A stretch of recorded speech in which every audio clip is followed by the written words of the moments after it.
پاک بھارت کشیدگی ہے۔ میں اس عنوان کو یوں کہوں گا کہ 5 اگست 2019 گزشتہ مہینہ ہندوستانی پارلیمنٹ نے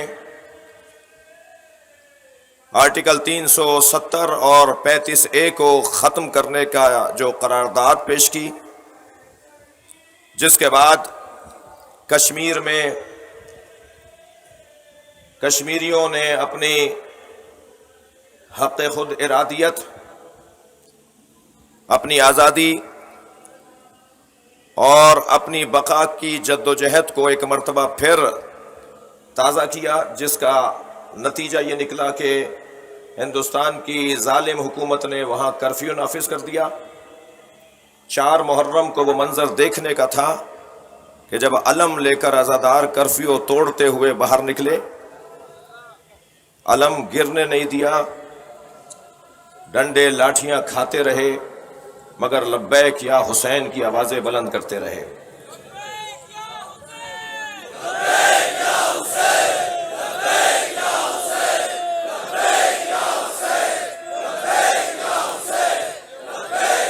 بلند تر صلوات دیا کریں محمد وعلیہ۔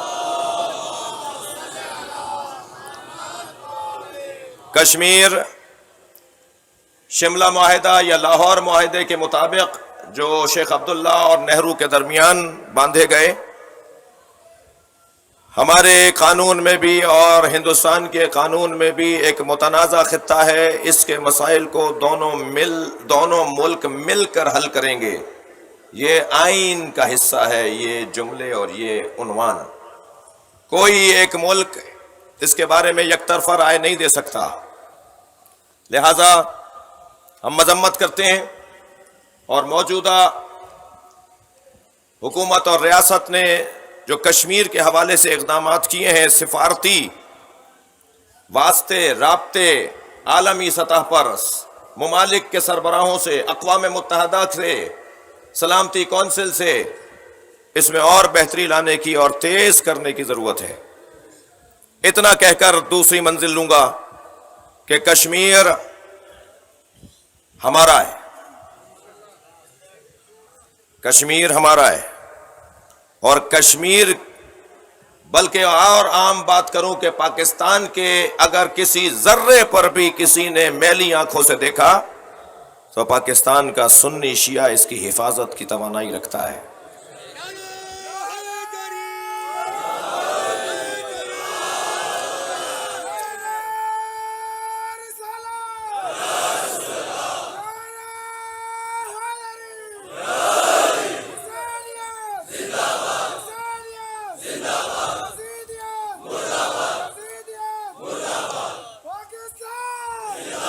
مل کر جواب دیجئے۔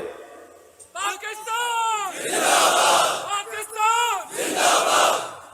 دوسرا عنوان یمن کا عنوان ہے۔ سالوں گزر گئے، چند عرب ممالک مل کر ان نہتے مسلمانوں پر، ان نہتے انسانوں پر، چھوٹے چھوٹے بچوں پر، عورتوں پر، ہاسپٹلوں پر، گھروں پر حملہ کر رہے ہیں، اور مسلسل وہاں صورتحال سنگین سے سنگین تر ہوتی چلی جا رہی ہے۔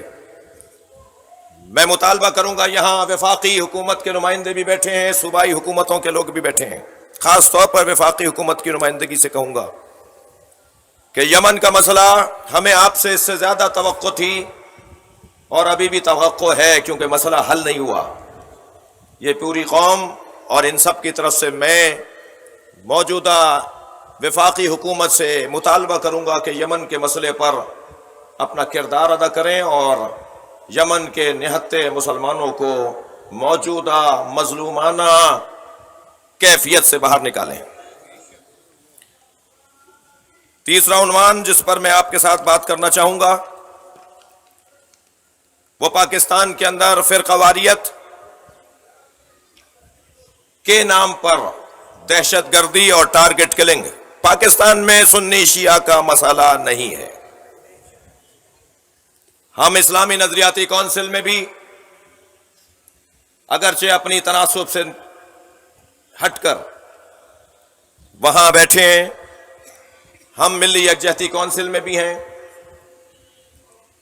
ہم سنیوں کے ساتھ اور سنی ہمارے ساتھ کوئی تناؤ کھچاؤ نہیں رکھتے، علمی اختلاف شیعہ شیعہ میں بھی ہے، علمی اختلاف سنی سنی میں بھی ہے، علمی اختلاف عنوان نہیں ہے فرقہ واریت کا۔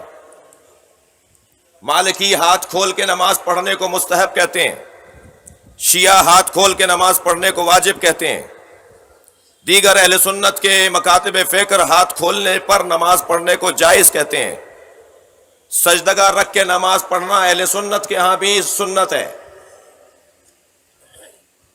علمی اختلافات ہیں، جیسے ایک یونیورسٹی میں فیکلٹیز ہوتی ہیں، شعبہ جات ہوتے ہیں، مختلف علوم کے پڑھنے اور پڑھانے والے ہوتے ہیں، اسلام کے اندر بھی ایسے مختلف افکار و انظار کے حامل لوگ ہیں، یہ فرقہ واریت نہیں ہے۔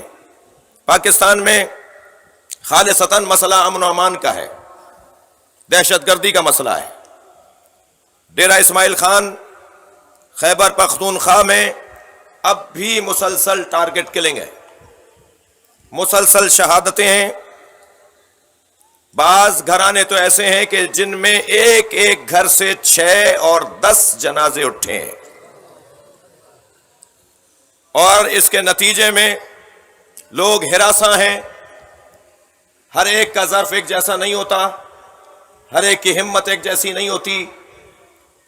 آپ نے دیکھا کہ کوئٹہ میں ہزارہ برادری کے ساتھ جب یہ ظلم و زیادتی روا رکھی گئی تو وہ ملک چھوڑ کر ایک بڑی تعداد مختلف ممالک میں کسی ایک ملک کا نام نہیں لیتا، مختلف ممالک میں منتقل ہوئے ہیں۔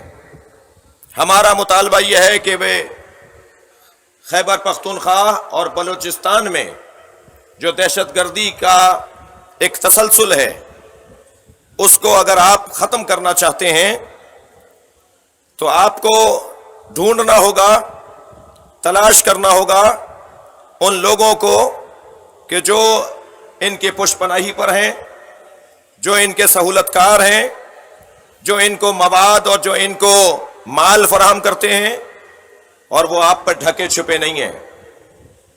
ہمارا مطالبہ یہ ہے کہ پاکستان کی حکومت پاکستان سے منتقل ہو جانے والی صلاحیتوں کو پاکستان میں واپس پلٹائے۔ یہ لوگ جو ہجرت کر کے دوسرے ممالک میں چلے گئے، ان لوگوں کو واپس لایا جائے، ان ممالک کے سفارتکاروں سے، ان ممالک کے میں موجود پاکستانی سفیروں کو ان ممالک کے حکمرانوں سے رابطہ کر کے انہیں سہولتیں فراہم کر کے پاکستان میں واپس لائیں۔ یہ ہدف بنائیں، پاکستان کا ہزارہ پاکستان واپس آئے، پاکستان کا سندھی جو چھوڑ کر گیا ہے واپس آئے، بلوچی جو چھوڑ کر گیا ہے واپس آئے، تب کہلایا جائے گا پاکستان نیا پاکستان۔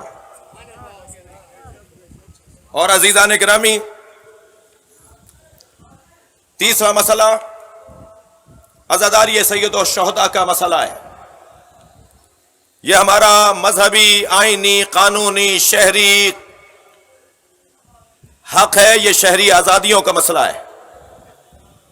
مجھے نماز پڑھنے کے لیے کسی سے پرمٹ نہیں چاہیے ہوتا، مجھے حج پہ جانے کے لیے کسی سے پرمیشن نہیں چاہیے، مجھے روزہ کھولنے اور روزہ رکھنے کے لیے کسی سے NOC نہیں چاہیے۔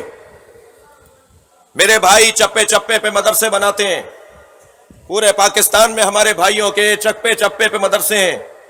ہم شیعہ کونے کونے پہ اور چپے چپے پہ مدرسہ نہیں بناتے، علم لگاتے ہیں۔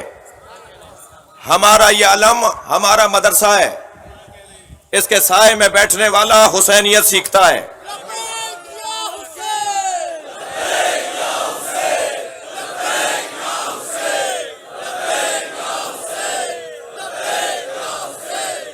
ہم عزاداری سید الشہداء کی تعلیم رکھتے ہیں۔ ہمارا یہ چھوٹا سا بچہ اور ہمارا یہ بزرگ، ہمارا وہ افسر اور ہمارا وہ ککڑی بیچنے والا اور ٹھیلا لگانے والا، ہمارا وہ فیکٹری کا مالک اور ہمارا وہ فیکٹری کا ڈرائیور، سب کے پاس اگر علم ہے تو وہ مجلسی علم ہے۔ یہ مدرسہ حسینی ہے۔ اس وقت امام حسین کی عالمی اوپن یونیورسٹی کی کلاسیں لگی ہوئی ہیں۔ یہ نشتر پار کی مجلس اعزاء امام حسین کی یونیورسٹی کی ایک مجلس ہے، ایک کلاس ہے۔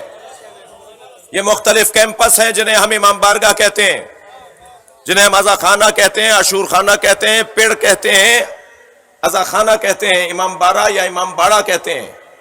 یہ امام حسین کی یونیورسٹی کے کیمپس ہیں۔ عزاداری امام حسین پر جس انداز سے پاکستان کی ادارے قدغن لگاتے ہیں، رکاوٹیں ڈالتے ہیں، مصنوعی خوف بناتے ہیں، رکاوٹیں ڈال کر، قناتیں لگا کر، کنٹینر کھڑے کر کے، بیریئریں لگا کر، خاردار تاریں لگا کر یہ ایک فضا بنائی جاتی ہے پاکستان میں کہ عزاداری ہو رہی ہے، یعنی کہ ڈرنے کا ماحول ہے، خوف کا ماحول ہے۔ ہم نے آپ سے نہیں کہا کہ یہ بازار بند کرو، ہم نے آپ سے نہیں کہا کہ یہ رستے سیل کر دو، ہم تو چاہتے ہیں کہ بازار کھلے رہیں، اور یہ عزادار جب حسین کا نام لیتے ہوئے وہاں سے گزرے تو حسین کا نظام معیشت سمجھ میں آئے۔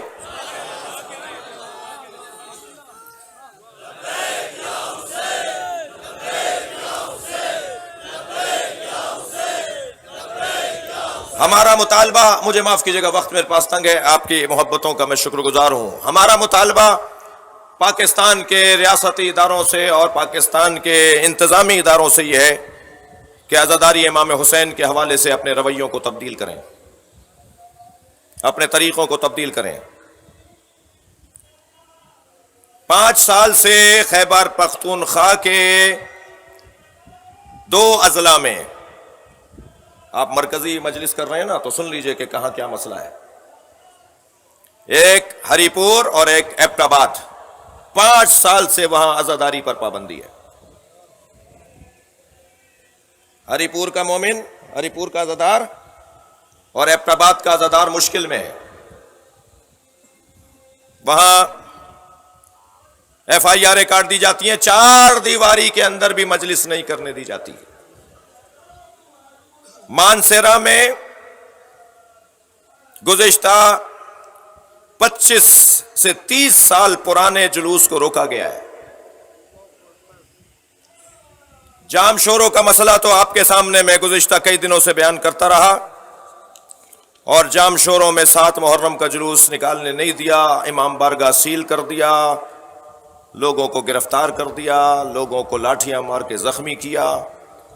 میں امید کرتا ہوں کہ 13 محرم یا 16 محرم کو جو انتظامیہ کی میٹنگ ہے اس میں یہ مسئلہ حل ہوگا۔ دشمن شبیر تیرے پیر پہ لانا، بات کا مسئلہ تیرے پیر پہ لانا، وہ ہے داخلہ اور زبان بندی کا مسئلہ۔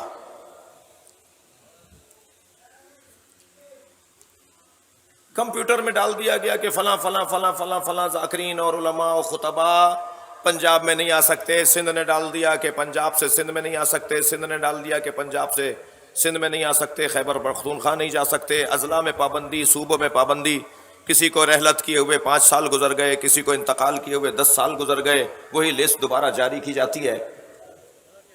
علامہ طالب جوہری جیسی عظیم المرتبت شخصیت پہ پابندی، علامہ ساجد نقوی جیسی شخصیت پہ پابندی، علامہ راجع ناصر صاحب جیسی شخصیت پہ پابندی، میں بھی حقیر فقیر کئی شہروں میں پابندیوں کا شکار رہا۔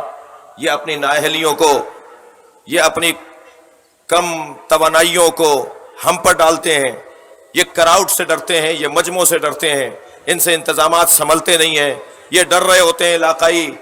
میں نام بھی لینا میرے لیے کسر شان ہے کہ میں ان افسران کے عہدوں کو پکاروں،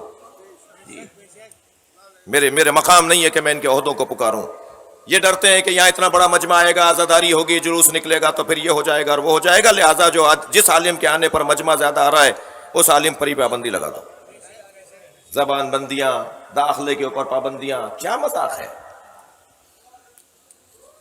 اس کے بعد کا مسئلہ دہشت گردی کے مختلف سانحات، ایک لمبی فہرست ہے جس سے گریز کر رہا ہوں کہ پاکستان میں 50 سے زیادہ بڑے بڑے سانحات رونما ہوئے،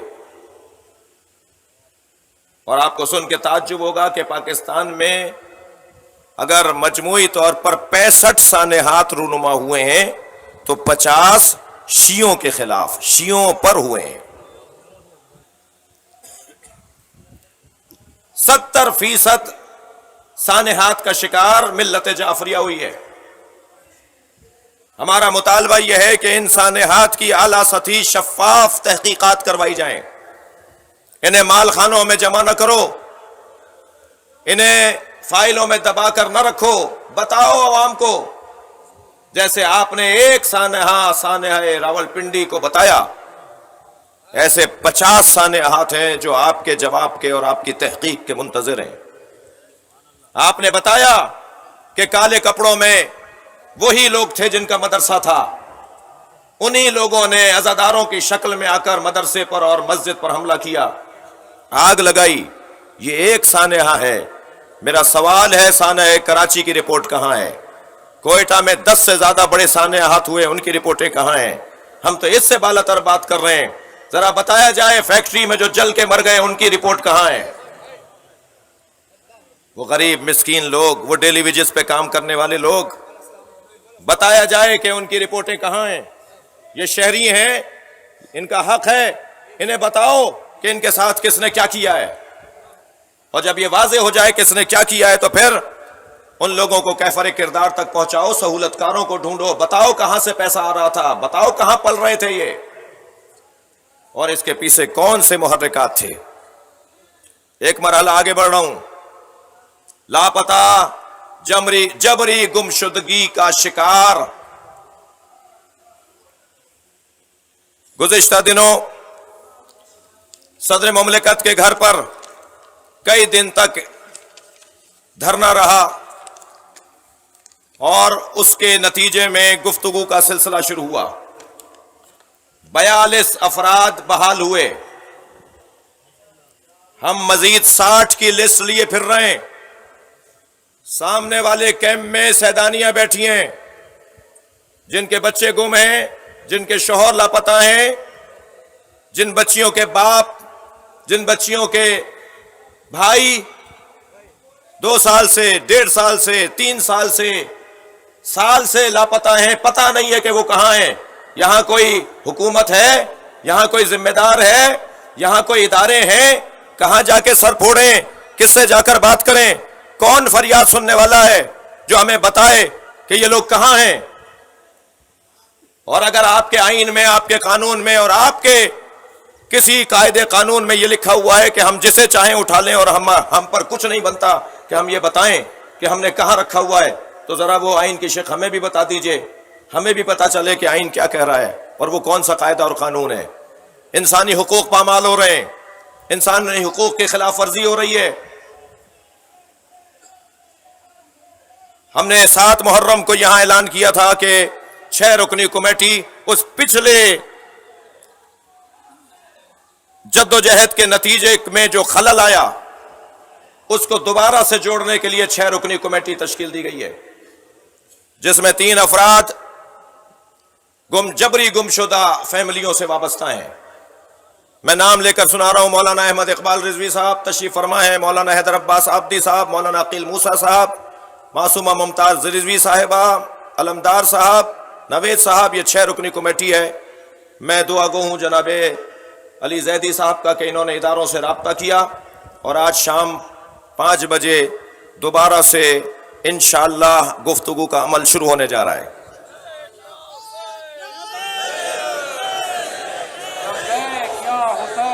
مل کر جواب دیجئے، لبیک یا حسین۔ بہت شکریہ۔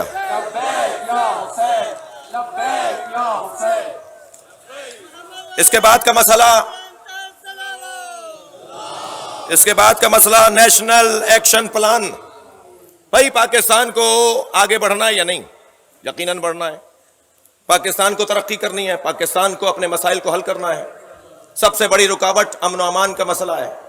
کوئی نہیں آئے گا آپ کے ملک کے اندر اپنا پیسہ لگانے کے لیے، لہذا نیشنل ایکشن پلان جو بنایا گیا، جس میں یہ طے تھا کہ ظالم کو اور مظلوم کو علیحدہ کیا جائے گا، طے کیا جائے گا، تمیز کی جائے گی، وہ دوبارہ سرد خانے کے حوالے کر دیا گیا۔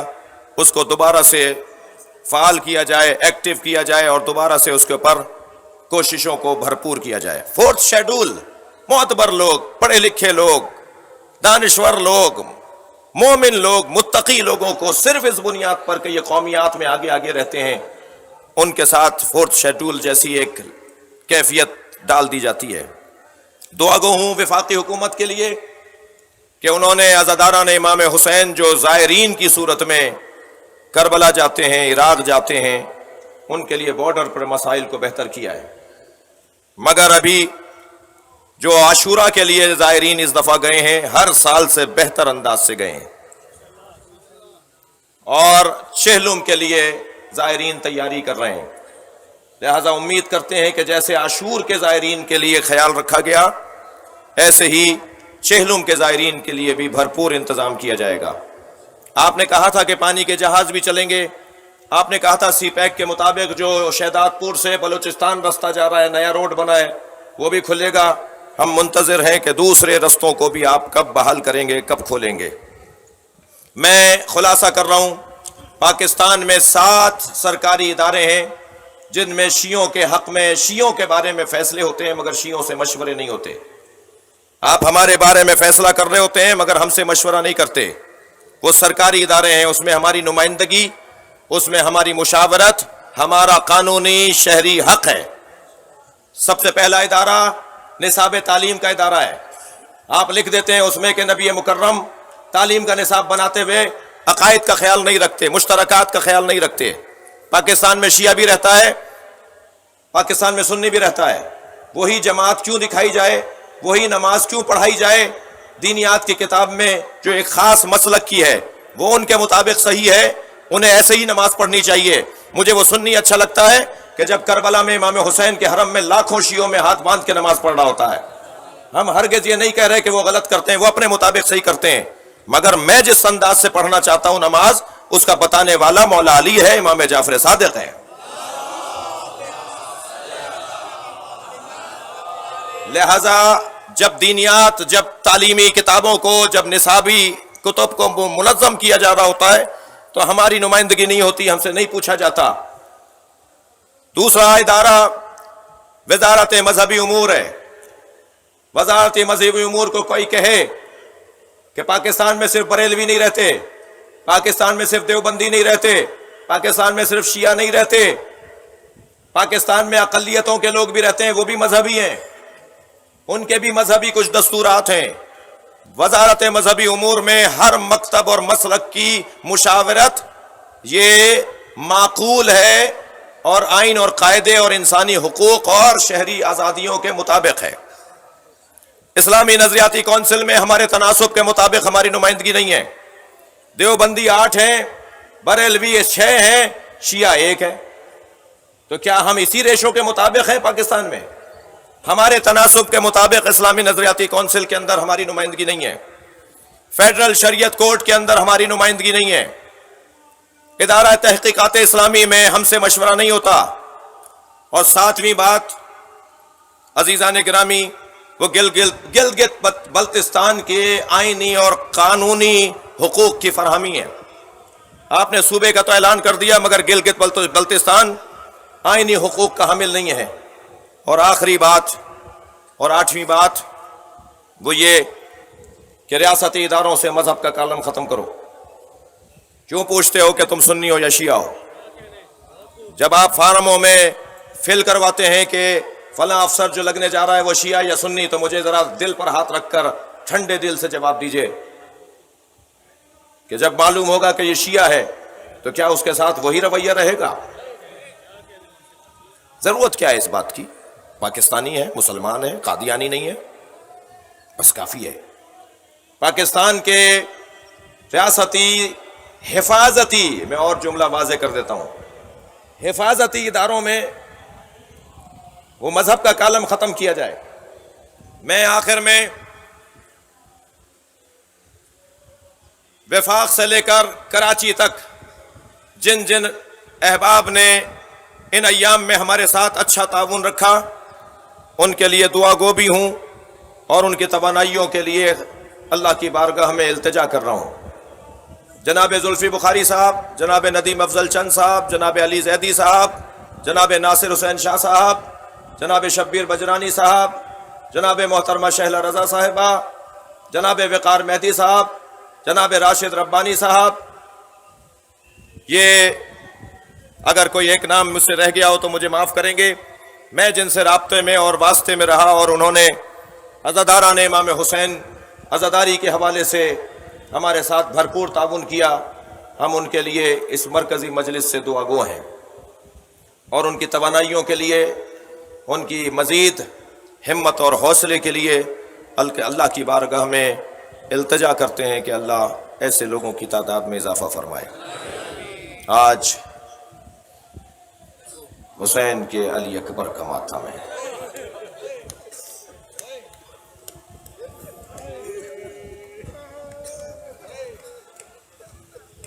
تقدم ولدی، اے میرے لال علی اکبر آگے بڑھو، قربان جائیں حسین پر. پہلی قربانی بھی اپنے بیٹے کی دی اور آخری قربانی بھی علی اصغر اپنے بیٹے کی دی. عباس جیسے بھائی کے بازو، قاسم جیسے بھتیجے کے پامال، لاشے کے ٹکڑے،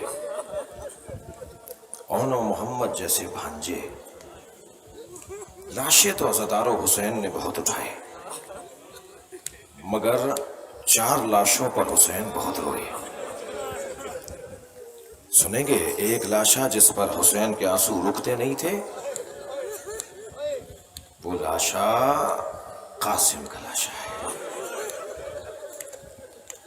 دل بند ہونے لگتا ہے آج 1400 سال گزرنے کے بعد بھی، جب اس پامال لاشے کا حال سنتے ہیں.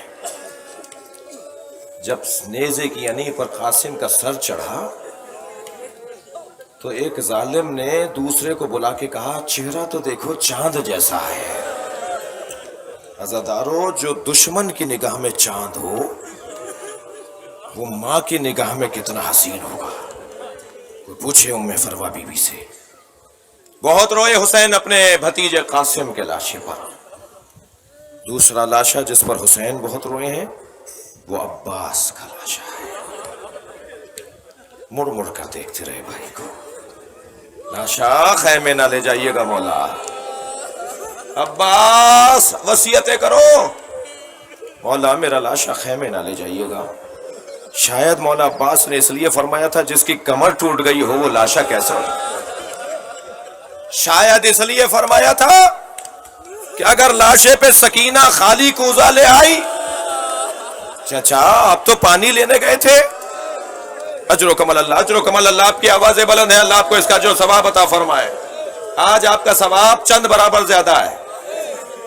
آپ گریہ بھی کر رہے ہیں اور دھوپ میں بھی بیٹھے ہیں. اللہ اکبر. سنیں گے عزادارو؟ تیسرا لاشا جس پہ حسین بہت روئے وہ علی اکبر کا لاشا ہے. اللہ اکبر، اللہ اکبر. حسین کی دھڑکنیں بڑھنے لگی. روایت کہتی ہے رخسار پر آنسوؤں کی لڑی بہہ رہی تھی. میرے مولا علی اکبر کا لاشا اٹھانا چاہتے ہیں. آپ رو رہے ہیں. جب حر کے بیٹے کا لاشا اٹھایا تو حر نے بڑھ کر کہا مولا یہ غلام زادہ ہے. اجر و کمال اللہ، اجر و کمال اللہ. پہنچ گئے آپ، میں جہاں لے جانا چاہ رہا ہوں. مولا یہ غلام زادہ ہے. تو امام نے فرمایا حر جوان کی میت باپ نہیں اٹھاتا. اللہ اکبر. جب علی اکبر کا لاشا اٹھانے لگے، میرے لیے خود یہ مسئلہ بڑا مشکل تھا. کیسے طے کریں کہ حسین نے یہ عمل کیسے انجام دیا؟ معصوم ترک اولا بھی نہیں کرتا، مکروہ تو بہت دور کی بات ہے. میرے مولا نے علی اکبر کا لاشا اٹھایا تو دیکھا برابر میں ایک برقع پوش بھی ہے. اب جو مڑ کر دیکھا بہن زینب کھڑی ہے. بھیا اسے میں نے پالا تھا. علی اکبر کا لاشا زینب اٹھائے گی. اجر و کمال اللہ، اجر و کمال اللہ. جب آپ کی آوازیں بلند ہوتی ہیں امام جعفر صادق دعا دیتے ہیں یا اللہ یہ ہمارے عامر کو زندہ کر رہے ہیں. مجلس میں امام محمد باقر بیٹھے تھے. ایک شخص اونچی آواز میں رو رہا تھا. امام نے دونوں ہاتھ اٹھا کر کہا یا اللہ یہ میرے جد پر رو رہا ہے، قیامت میں اسے آسانی عطا فرما. اجرکم اللہ اجرکم اللہ. لاشا گنج شہیدہ میں آ تو گیا مگر کوئی بلائے تو صحیح ام لیلا کو, وہ تو سجدے میں ہے. یا اللہ تیرا شکر ہے تو نے میری قربانی قبول کر لی. بہت رو لیا عزادارو, دوسری منزل لے لیجئے. ایک اور لاشا بھی ہے جس پہ حسین بہت روئے, اور وہ لاشا چھوٹا بہت تھا مگر حسین سے اٹھتا نہیں تھا. کبھی آگے جاتے تھے انا للہ, کبھی الٹے پیر واپس آتے تھے رضن بقضائہ.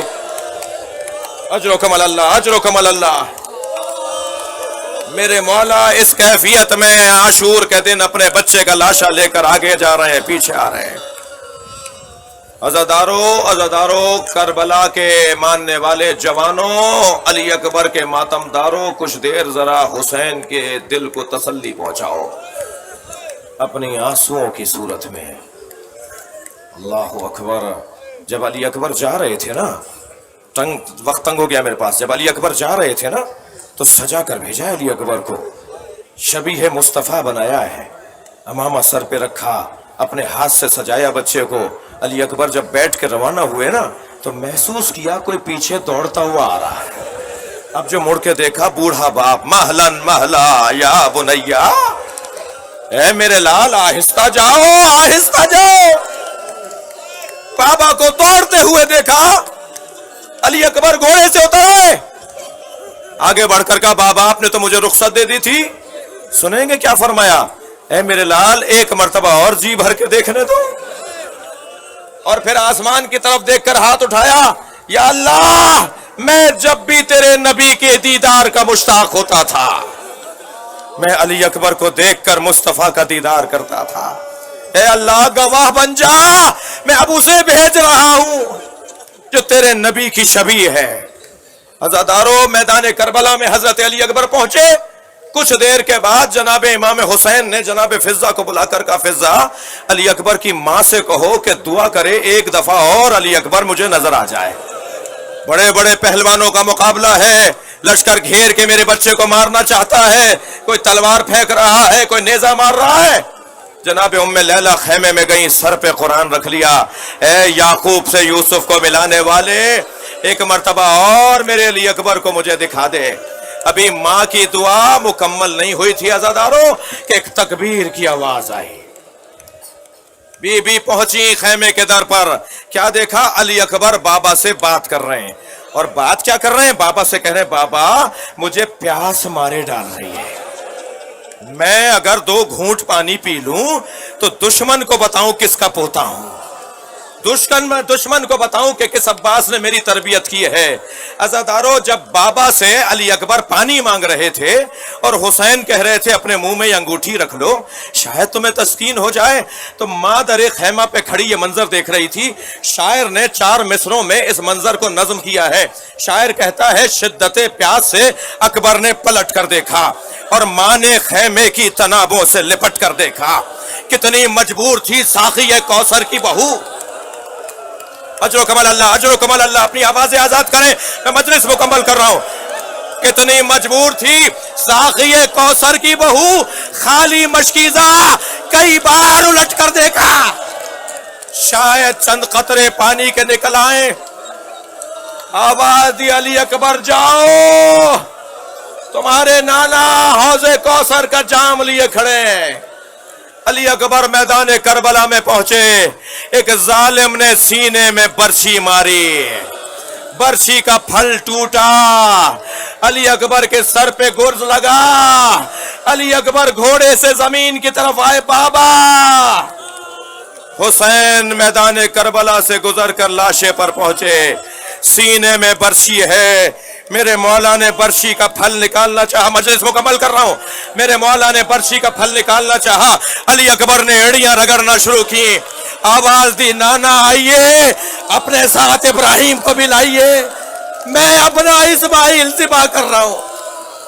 اور یہ کہہ کے برچھی کا پھل نکالا, خون کا فوارہ جاری ہوا. واہ علی اکبر, واہ حسین, ماتم حسین.